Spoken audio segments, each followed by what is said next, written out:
नमस्कार दोस्तों, आप देख रहे हैं आपका पसंदीदा न्यूज बुलेटिन।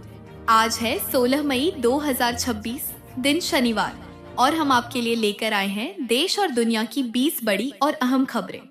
हर खबर आपके लिए बेहद महत्वपूर्ण है, इसीलिए वीडियो को अंत तक जरूर देखें, क्योंकि यहाँ आपको मिलेगी हर जरूरी अपडेट। वट सावित्री व्रत 16 मई यानी आज को श्रद्धा और आस्था के साथ मनाया जाएगा। इस वर्ष यह व्रत शनि जयंती और शनिश्चरी अमावस्या के विशेष संयोग में पड़ रहा है, जिससे इसका महत्व और बढ़ गया है। साथ ही बुधादित्य राजयोग का दुर्लभ योग भी बन रहा है। सुहागिन महिलाएं पति की लंबी उम्र के लिए व्रत रखकर वट वृक्ष की पूजा करती हैं। पूजा में कच्चा सूत, फल, फूल, धूप, दीप, रोली और जल अनिवार्य माने गए हैं। शुभ मुहूर्त में वट वृक्ष की परिक्रमा कर कथा सुनना अत्यंत फलदायी माना जाता है। नीट पेपर लीक मामले में सीबीआई ने बड़ी कार्रवाई करते हुए मास्टरमाइंड पीवी कुलकर्णी को महाराष्ट्र से गिरफ्तार किया है। कुलकर्णी लातूर के एक कॉलेज में रसायन विज्ञान के लेक्चर रह चुके हैं और रिटायरमेंट के बाद नीट प्रश्न पत्र तैयार करने वाली समिति में शामिल थे। जांच में खुलासा हुआ कि उन्होंने मनीषा बागमारे के जरिए पेपर लीक कराया। सीबीआई के अनुसार यह संगठित तरीके से किया गया घोटाला था, जिसमें कई लोग शामिल हो सकते हैं। एजेंसी अब पूरे नेटवर्क की जांच कर रही है और अन्य आरोपियों की तलाश जारी है।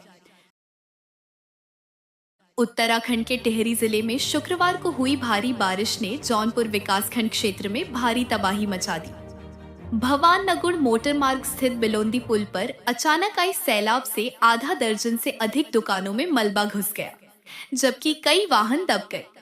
तेज बारिश के कारण मार्ग करीब 4 घंटे तक बाधित रहा, जिससे यातायात प्रभावित हुआ।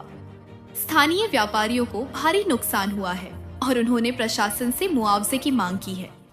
प्रशासन ने मौके पर पहुंचकर राहत और बचाव कार्य शुरू कर दिया है तथा हालात पर नजर रखी जा रही है। नीट यूजी 2026 परीक्षा को लेकर बड़ी घोषणा की गई है। पेपर लीक के कारण रद्द हुई परीक्षा अब 21 जून को आयोजित की जाएगी। राष्ट्रीय परीक्षा एजेंसी एनटीए ने सरकार की मंजूरी के बाद नई तारीख घोषित की। केंद्रीय शिक्षा मंत्री धर्मेंद्र प्रधान ने बताया कि 3 मई को हुई परीक्षा के बाद 7 मई को गड़बड़ी की शिकायत मिली थी, जिसमें गेस पेपर के सवाल असली पेपर से मेल खाते पाए गए। जांच के बाद 12 मई तक पेपर लीक की पुष्टि हुई। इसके चलते परीक्षा रद्द की गई। इस परीक्षा में देश भर से 22 लाख से अधिक छात्र शामिल हुए थे। तमिलनाडु के मुख्यमंत्री विजय ने पेट्रोल और डीजल की कीमतों में हालिया बढ़ोतरी का कड़ा विरोध किया है।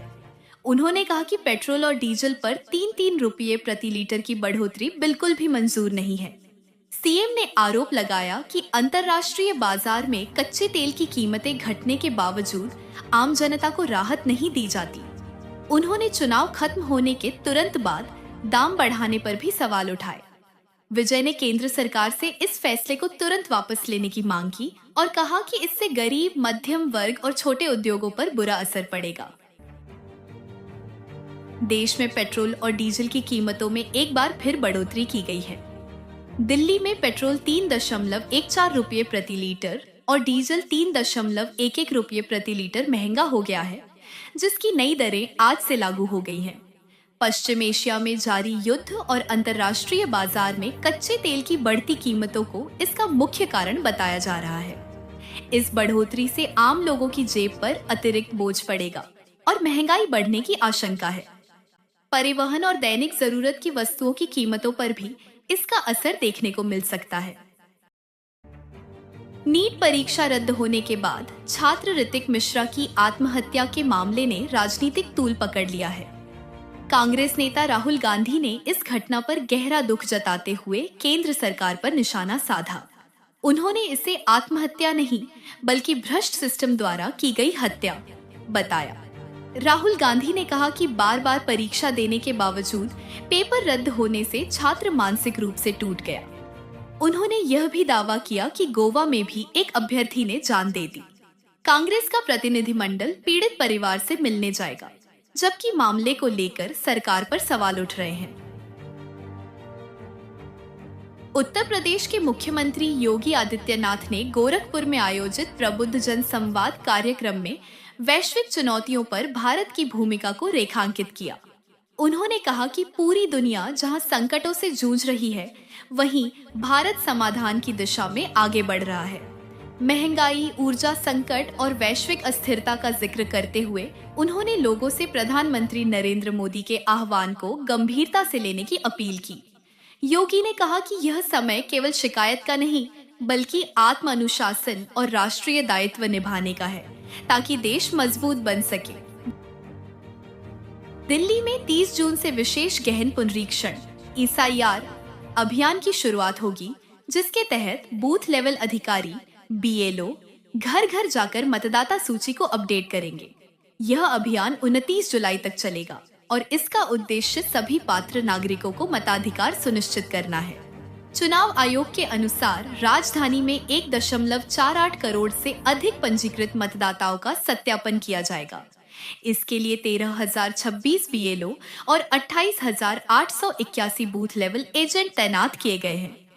पूरी प्रक्रिया पारदर्शिता के साथ पूरी की जाएगी और अंतिम मतदाता सूची 7 अक्टूबर 2026 तक प्रकाशित की जाएगी। बिहार में भू लगान बढ़ाने को लेकर सरकार ने तैयारी शुरू कर दी है। राजस्व एवं भूमि सुधार मंत्री डॉक्टर दिलीप कुमार जायसवाल ने समीक्षा बैठक में अधिकारियों को भू लगान दरों में वृद्धि की संभावनाओं पर विचार करने का निर्देश दिया। सरकार का उद्देश्य राजस्व बढ़ाने के साथ भूमि प्रबंधन को और प्रभावी बनाना है। बैठक में जमाबंदी से जुड़े मुद्दों पर भी चर्चा की गई और इसे पारदर्शी बनाने पर जोर दिया गया। माना जा रहा है कि प्रस्ताव तैयार होने के बाद इसे जल्द लागू किया जा सकता है, जिससे राज्य के राजस्व में वृद्धि होने की उम्मीद है। प्रधानमंत्री